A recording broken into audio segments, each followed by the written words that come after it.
Hey, Capstone students. Good to have you here again. Jason Prof at Hunters Lane High School. At this point, you should have looked at why we're trying to do research like college students and the beginning of how to do research like college students by using electronic databases. Hopefully, by this point, you have the beginning of a topic for which to do your capstone project on. That may not be formally formalized. You may have a general topic you don't know you that you're interested in, but you don't know specifically what parts of it, like the subtopics or chapters of the paper that you're going to talk about. You might have two topics or three topics you're thinking about, but you're not sure which one you like the best and you want to see what's out there. Or you may just have something you're generally interested in, but you don't know a lot about it and you're beginning to do research on it. And really at this point, when you reach that, you maybe at that point, if you have one of those things, you're ready for the source template. The capstone source template is something to help capstone students organize their research, think about their research, and make decisions about their capstone paper. Really, from this point on, you're starting to take a lot more direct control of this project. And it's going to become less about a teacher telling you to do specific assignments than you getting interest in your project topic, learning more about your project topic, and deciding in what directions your project topic is going to go. Because you are picking the topic, and you are picking the subtopics, and you are picking the information that's going to be presented. And that's a scary thing for some students. But it's also something that your teachers are here to support you with. And we want you to have a successful capstone paper. I said this in the first video, this is something that starts from a place of mess, and this is very much the mess end of it. But it's also, I think for my students, the most important part of the paper, doing this beginning research and figuring out what's really important to the topic and what's important to the students and what they want to say and present about it. So a quick review. We saw in the first two videos, and if you've not seen them, I encourage you to kind of go back and look at them. The first video, why you should research like a college student, and the second video, how to research like a college student using Tennessee Electronic Library, and perhaps some supplemental videos along the way to sort of dive into sort of this topic of why we need to do research and how that matters, and how to do good research. In the first video, we talked about a problem that the second video didn't get to, and this third video here is really to focus on it.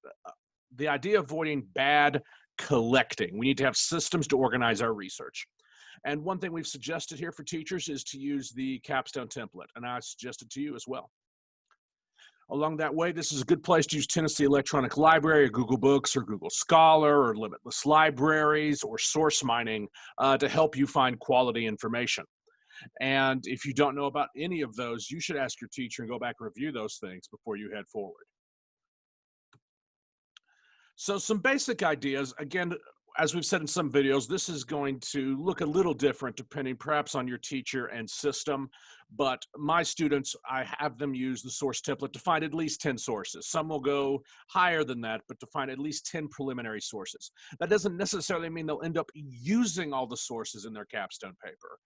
They may end up using more of them, but it is their initial hunt to find 10 things related to their topic that they're going to read and process. And they'll do this over a series of a couple weeks. And remember from the second video, excuse me, the first video, we think this is going to be a 3 to 6 week process. And so they'll think about gathering the information on their topic, and they'll be making sort of decisions. Okay, I'm doing a project on the Civil War. I'm doing a project on the civil rights era. I'm doing a project on how to build a computer. I'm doing a project on starting my own printing business. I'm doing a project on opening a restaurant. What are the sub-chapters of that I want to talk about? What are the things in there I really want that I want to hit for this topic? And that's sort of what the source template is here to help with. So some basic terminology in the template, and hopefully your teacher has shown you what it looks like before. If not, I'm going to show it to you here in just a minute. A summary, which is one of the things you have to write for the template, is a covering of the main points of the article in the student's own words. Here's exactly what that means, brass tacks, not copy pasting it. That's exactly what it means. You've got to read, skim the thing. If it's long, you may not have to read all of it, but you need to briefly say, this is what's going on with this. And yes, in your own words, not copying or pasting somebody else's summary. If you're not reading the sources, you're not going to have the information you need to write the paper. And I'm sorry, there is no shortcut here. You're going to have to read the sources. The source template also asks for quotations. Now, this is a place to get some good information. It does ask you for the most important quotations, which means you're going to have to make some judgments, though. And a quotation is the piece of information that's exactly what the source said, and that in the English language is placed inside quotation marks. Then you will be asked for your reaction. That is your reaction to the source. What is it talking about? And commenting on how it's going to help you with the capstone project. So with every source, you're going to have to gather citation information, a summary, 2 quotations, and create a reaction.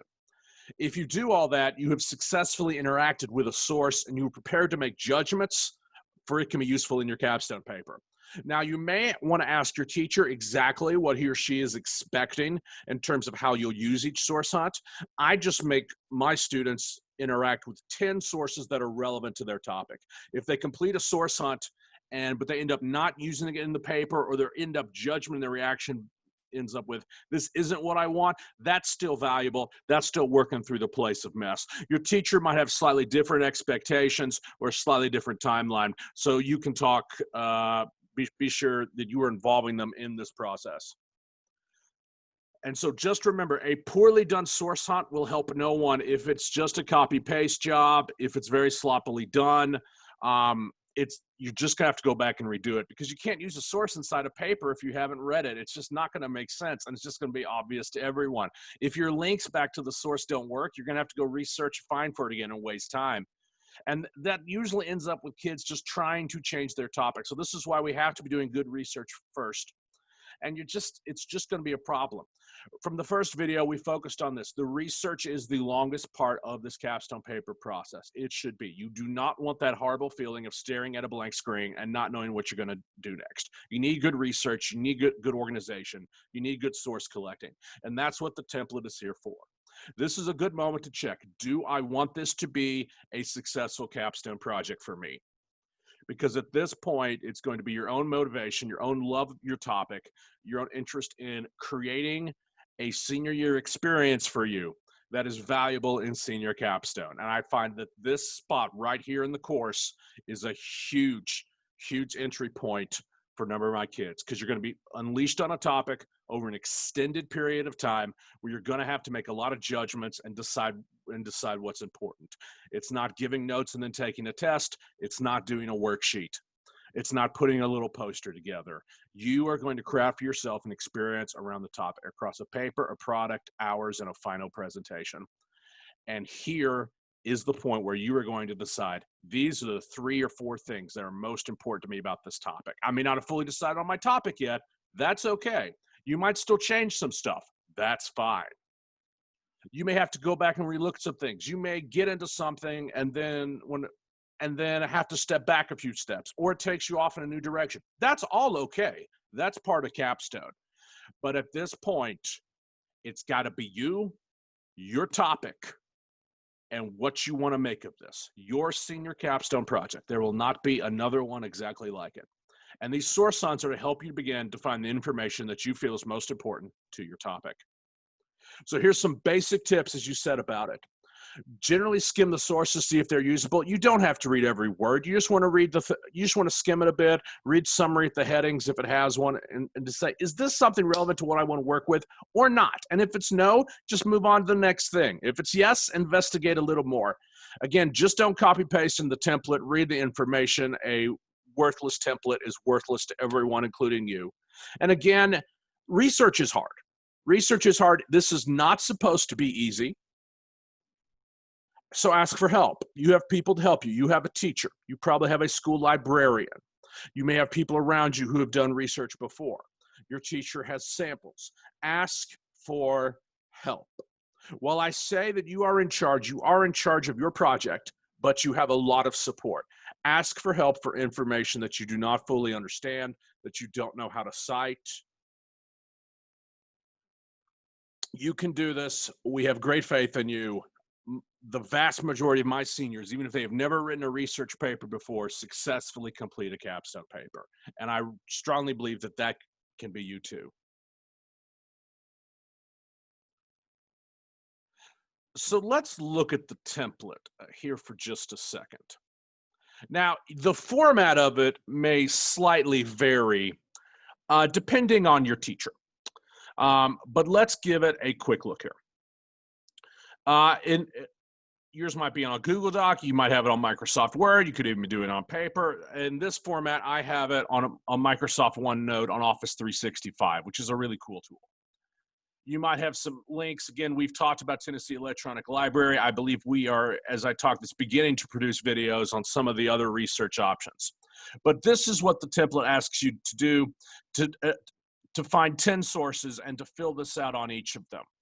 You're going to try to find the title of the source, the location of the source to help you get back to it, who wrote it, a summary of the source, 2 major quotations on the source, and then you to create a reaction to the source and its usefulness. Again, we have some quick links. Of course, we've been in Tennessee Electronic Library earlier. Let's head back. You can see where we left off on video 2 with the basketball article.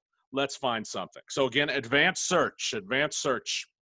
Let's try to find what shall our topic be. We mentioned robots earlier, so let's look at robots. Of course, Tennessee Electronic Library gives us place to search. Nothing that immediately is jumping on me. I want to look at robotics, and then I want to look at building one. I want to know how to build a robot. So robotics and building, I don't know if this search will give me anything. If it doesn't, we'll just change the terms. So let's search. Let's see what Tennessee Electronic Library produces. 1,000 magazines, 280 academic journals, 10 books. Looks like we got some stuff. And so here we got about financing robots. That's not what I want. That's about building a business. I might need to change my search terms because it's really about robots being used for building, not building a robot. And that's what I want. I want to build a robot today. So let's check out journals really fast. Construction business. So that's on AI and robots. No. This isn't what I want. So that's going to happen sometimes. Like, you're not going to get the thing you want. Yeah, I didn't research my search terms before building this. So you know what? You change it. Let's just try building a robot. I've never tried construction in Tennessee Electronic Library before. Hey, a soft and flexible 3D printed soft robot that's less complex to build. That's kind of cool. Might take a look at that. This is all about someone being named an advisory board. See, sometimes tell you don't know. This is why sometimes you change a robot versus a Rubik's Cube. Oh, this is about a machine who solved a Rubik's Cube. Robots have trouble with delicate motions. They're feared of humans. Oh, and this is this is about using special sensors and building robotics to increase their dexterity. Oh, cool. I'll use this. All right. So this is about how people partially build modern day robots. Okay. Oh, it's even got some facts in it. So this is going to be my 4th source hunt. Let's do this. So first, I grab the title. This is a good place to copy paste. Again, if you don't know how I did that, because a lot of students don't, highlight it, right click, copy. Well, I love this. I can just drop this right in here. It's easy. Paste just the text. Oh, you're going to be tough on me, Office 365, aren't you? There you go. Cool. Location. All right. A lot of this could vary depending on your source. Of course, I have all the publishing information right here. But really, I just want one-click access to go back to this because I can get all that later. So I can use this link to get back to the page. Select, right-click, copy. Cool. So this is going to give me a one link later if I need to go back and review it more to get back to my robot article straight from TEL. This is why Tennessee Electronic Library is so cool. You're going to do it to me again, Office 365, aren't you? There you go. There you go. All right. Who wrote it? John Hitch. Again, another reason to love Tennessee Electronic Library. It gives you all the citation information right up here. Look, even if he wrote more, I can click on his name on TEL and see if there's other things that John Hitch wrote about building robots. Because he wrote one thing, he might wrote others. And that's called source mining. Cool. If it starts getting lower, I just pull it down here to get it out of the way. Of course, that may vary completely depending on your, however you're doing the template. Okay, so it's going to sum up some stuff. So I'm going to give it a quick scan. I read really fast. You may not read as fast as me. That's okay. This is just for demonstration purposes. So robots have trouble with motions. They're not as good as humans in assembling things together, but there's a sensor to fix this. But all these things building with robots, labor costs are getting high. That jump doesn't seem much, but it's been hard to build with robots. So I'm already learning some things. So what I said, robots are not as good as building as humans, but labor costs are going up.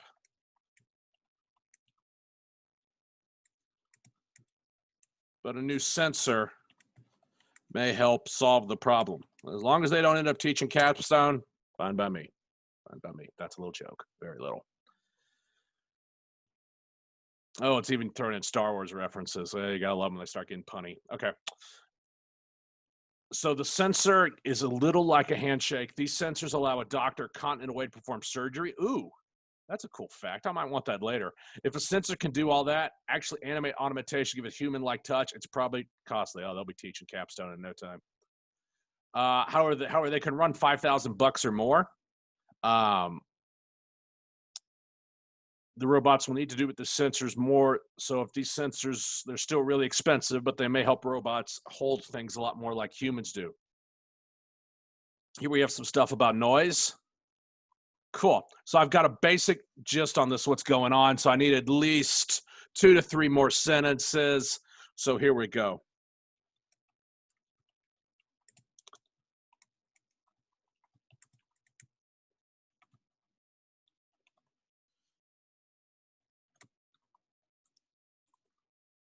I'm going to keep that little term in there from paraphrase, so put it in quotes.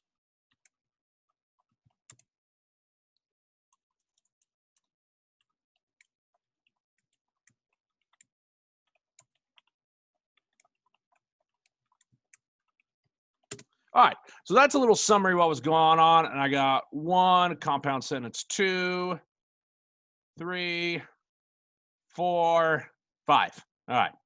That's a little summary. I know what's going on, and I'm not decided, do I want to use this force sensor article in my paper? I don't know. I've just started, but now I need 2 key quotations, okay? 2 key quotations. What's 2 key things in this article that I really want to know? So I have the thing about labor costs going up, but I want something about the robots. See, that's about percentage in labor. Okay, so this is about this is a quotation even inside the paper. Now, remember when I say quotation, I don't mean it literally has to be somebody talking. It's a quotation when I pull it out of here. I'm quoting from the article, even though the article itself is quoting someone. But that looks really good because it's about the robots. So I'm going to use the quotation that the author put in here. Cool. Now I need one more. He's talking about the sensors, and the sensors are the major point. This was a cool fact. I noticed this when I was reading it. These sensors allow a doctor at continent away to perform surgery using a robot. The feedback allows the robot to sense what's made with the tissue. Wow, that's kind of cool. That's the kind of thing I'd want to talk about, robots doing surgery. That's cool. I'm going to put that in my paper too. Now, if you do this on OneNote, it just drag down the other one. It's going to happen sometimes. You just grab it, you pull it down. Cool. So I've got my title, my link to go back to it. I've got my author. I've got a 5-cent summary, 2 really important quotes I want to talk about, okay? So this is an interesting article about trying to, robots.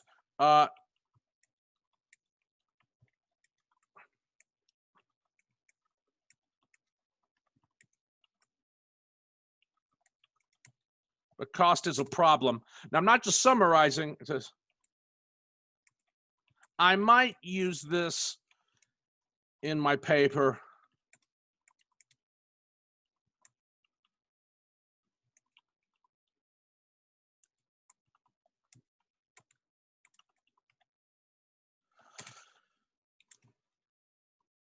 I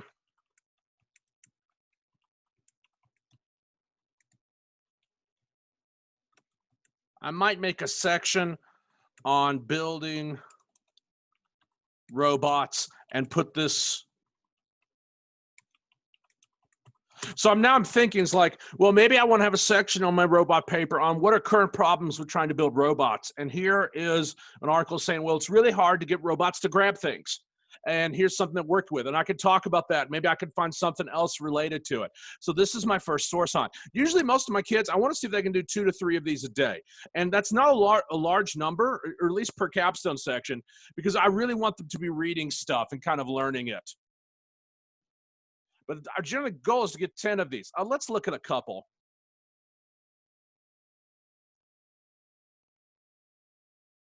It's another blank one. So this is one I had from a student last year. And I kind of want to talk about what happens when these source hunts get a little half-baked. So she was doing one on genetically modified food.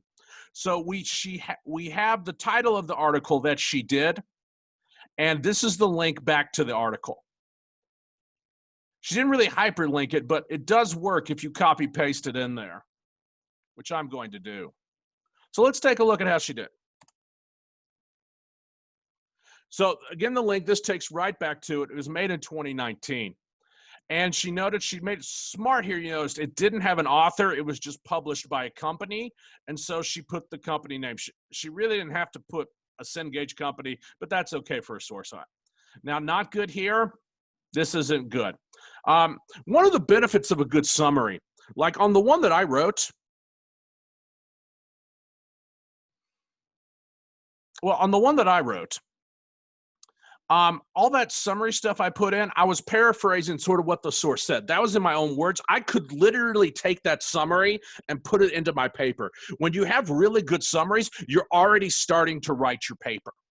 And that's why a lot of my students, when the source hunts are done and they have a good outline and have all the research they need, the paper comes out pretty quickly because a lot of the writing and the things have already started. But this really isn't a really good summary. She may not have wanted to write that much. It may have been a really short article. No, it is not. So she definitely could have summarized a little more. Instead, we get what are 3 quotations. And she may like those, but a summary would tell me if she really understood it or not. So this part isn't here really good.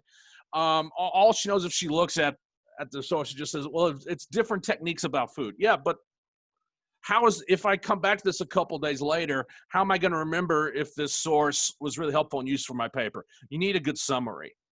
And then she just said it was informative. Well, everything tries to be informative. We thought it was informative, you put it down there. But informative about what? How is it going to help with the paper? So this is, she's got good quotes. It's got the title and link. Honestly, it's not really finished. And that's kind of a problem, and that's what you want to meet. And as she went on to her second one, again, we're not really summarizing at all. And this really doesn't look like 2 quotes are been picked out. This student has just copy pasted 2 paragraphs that run together. Nothing really seems that key about it at all in that one down there. So that's kind of what you want to fix and avoid. Look, here's another one, again, from my Health Academy students. This is one from the class of 2019. She did one on oncology. That's about treating cancer. Got it on Tell. She probably should have put a link to help her get back to it. She did have a link back to the publication, so she probably could have found it back that way. Again, a link back to the article is best. And here we have a complete summary in her own words. Here's what it's about. I can read this.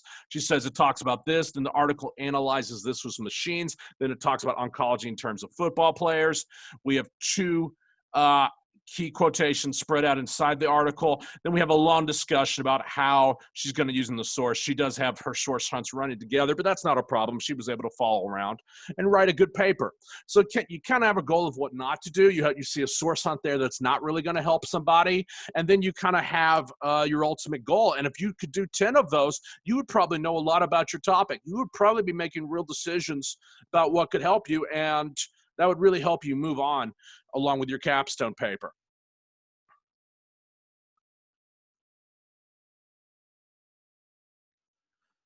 So again, I just want to thank you for joining us here on using the source template. I wish you the best of researching.